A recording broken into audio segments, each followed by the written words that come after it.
Alhamdulillah wa sallallahu ala nabiyyina Muhammadin wa ala alihi wa sallam. Amma ba'd. فنبدأ إن شاء الله. Donc nous commençons إن شاء الله. Nous avons vu cette parole qui est إنما القلب وعاء. Le cœur n'est seulement qu'un récipient. فَاشْغَلَنَّهُ billah. Alors remplis-le, occupe-le, ce récipient qui est le cœur par Allah. Et notamment par le dhikr. On a vu la parole de Ibn al-Qayyim, rahimahullah, qui a dit annahu, que certes lui, en parlant du dhikr, le dhikr d'Allah, utul qalb war ruh, et la nourriture du cœur et de l'esprit.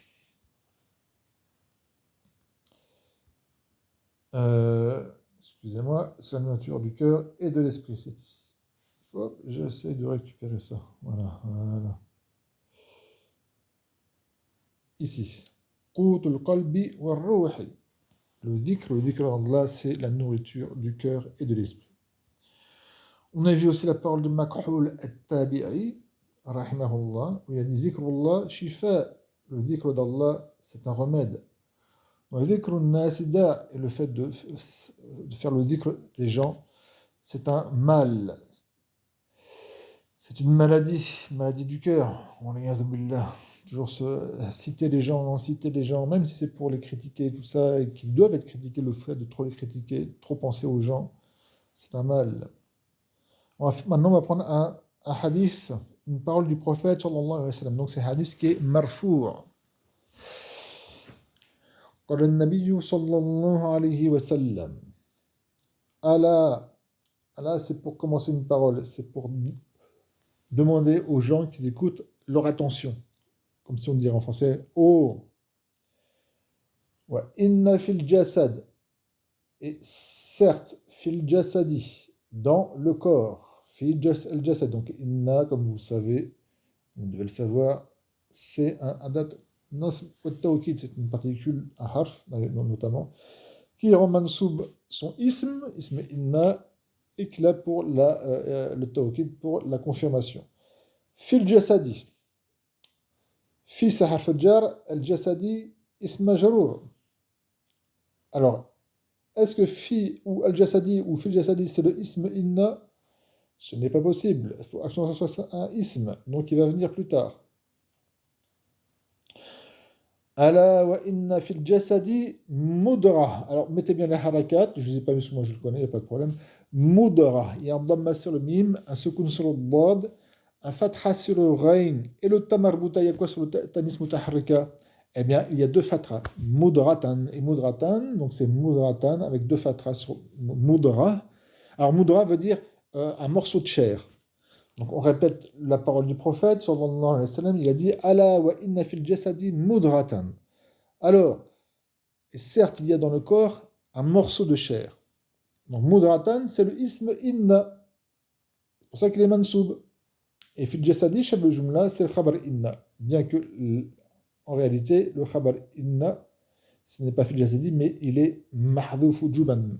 Takdiruhu kainatan. Pourquoi kainatan? Parce que, hop, mudratan, le ism inna, il est féminin. Donc, il faut que le khabar inna soit féminin. Iza salahat. Lorsque, c'est-à-dire lorsque, avec la condition. Salahat, féminin parce qu'il parle du mudra, de ce bout de chair qui est le corps. Et mudra, il est féminin, donc salahat. Salahat, c'est dire qui est saliha.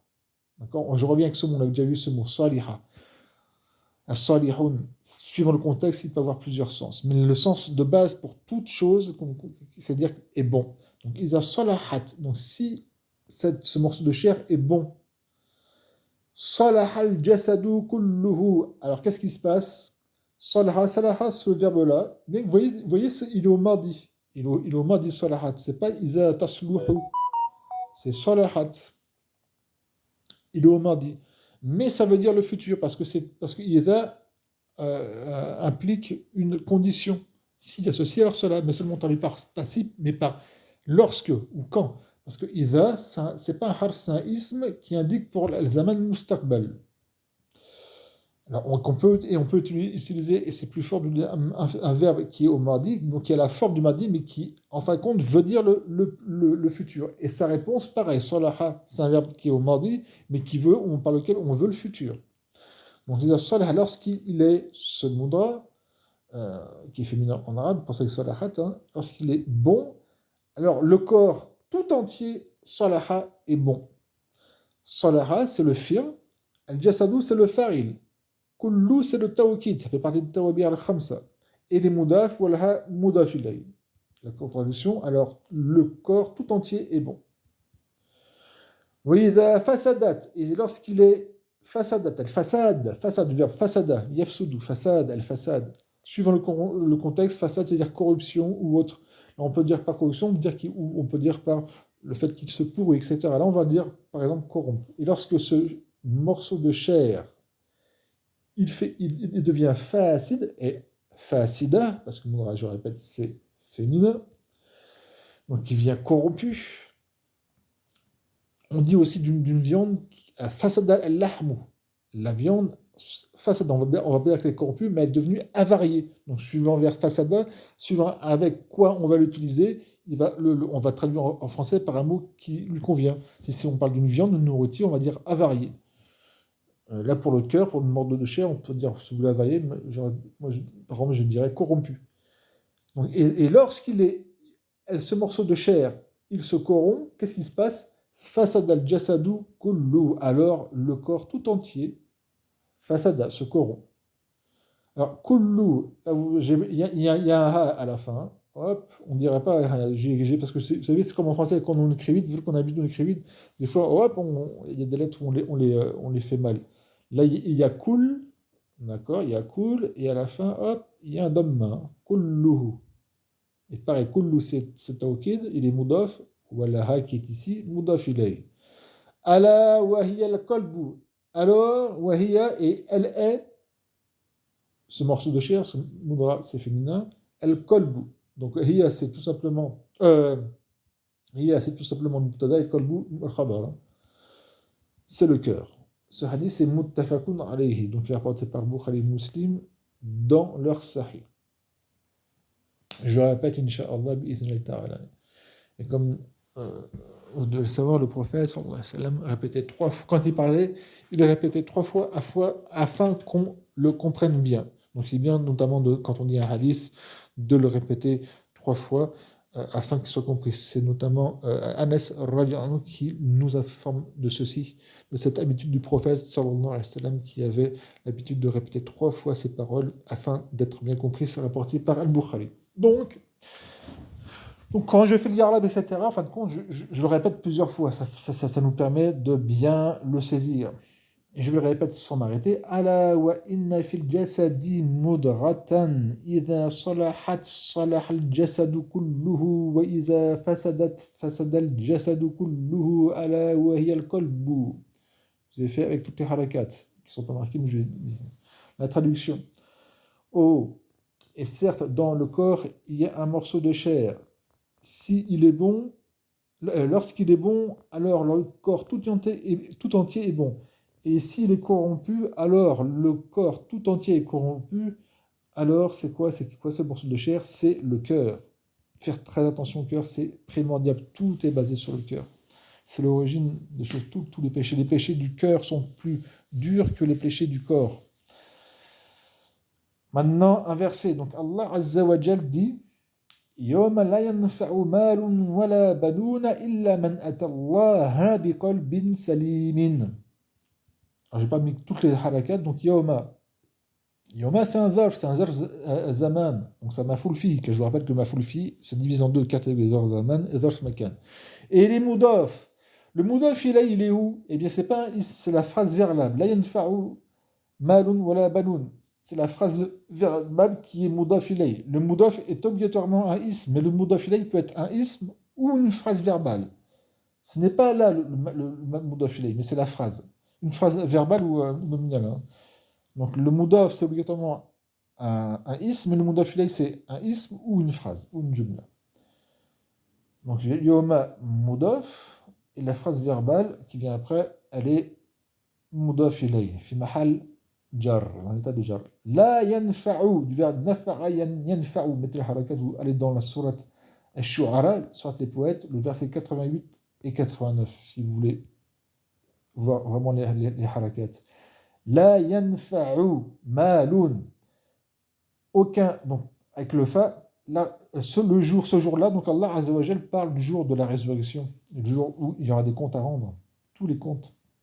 Le jour où aucun argent ne profitera, ni les enfants. Alors, yanfa'u, ça fait le mudari marfou', ya'adam sadqihi min nasib wala jazim.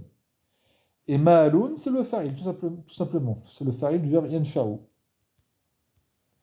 Le waw, c'est le harf atf. Le la ici, ce n'est pas pour le nafi, mais c'est pour confirmer. C'est un tawkid. Et banoun, il est ma'touf. Et l'indication au sarraf, c'est le waw. Pourquoi? Parce il est un jam muzakkar salim, mais comme on dit exactement, il est mulhaq bil jam muzakkar salim. Donc l'indication de sarraf, c'est le waw. C'est pour ça qu'il y a un fatha, comme muslimouna, muallimouna, banouna. Banoun, c'est le pluriel de ibn. Donc ce jour où ne profitera ni argent, ni enfant, illa, sauf si ce n'est que qui, man, atallah, viendra à Allah. J'ai bien mis le fatha sur le lafz al-jalala pour bien faire comprendre que, parce que, pour pas que certains pensent que, vous voyez, le ata, c'est le verbe, c'est le fi'l. Et à la base, le ism qui vient après un fi'l, c'est le fa'il, j'ai la base. Mais il faut faire attention parce que là, c'est pas le cas. Le fa'il, c'est pas lafz al-jalala. C'est pas Allah qui vient ici dans le sens. Mais c'est à lui à qui on vient, c'est le mafoul bihi. Lafz al-jalala, le mafoul bihi, c'est pas qu'il est mansoub. Il n'est pas marfou, c'est un fatra. Il a man atallah, sauf qui vient à Allah. Vous voyez comme c'est très important de bien connaître l'arabe et le nahou. Parce que ceux qui pensent, j'ai un peu les harakat qui pensent que c'est un dhamma, euh, qu'il y a un dhamma sur Allah, sur l'œuvre de Jalal Allah. Donc il va dire celui qui, Allah, il vient et avec un cœur, il va pas comprendre. Donc Allah, il vient avec un cœur qui est saint. Non, non, Allah, c'est pas Allahu, Allah. Sauf qui vient à Allah avec un cœur saint. Salim qui veut dire saint. Donc ce jour-là, l'argent et les enfants et tout ce que les êtres humains peuvent acquérir sur Terre ne profiteront à rien. Que ce soit des milliards ou autre, ça ne profitera à rien. Sauf celui qui vient avec quoi? Avec de l'argent, avec quelque chose? Non, le cœur. L'importance du cœur. Celui qui viendra avec un cœur, salim. Il faut que ce cœur il soit salim, il faut qu'il soit saint. Et il faut qu'il soit salih. Salim, salih. L'importance du cœur. Le cœur est très important. Il faut toujours penser à purifier son cœur, purifier son intention. Et notamment envers Allah, mais aussi envers les gens. Dans Surat Ar-Ra'd, excusez-moi. Alors comment... je vais faire ça. Voilà, je reviens. Dans Surat Ar-Ra'd, au verset 28, Allah Azza wa Jal dit Ala bi dhikrillahi tatma'innul qulub. Alors, n'est-ce pas par le dhikr d'Allah que les cœurs s'apaisent? Bala, bien sûr, mais les cœurs de qui? Les cœurs des croyants.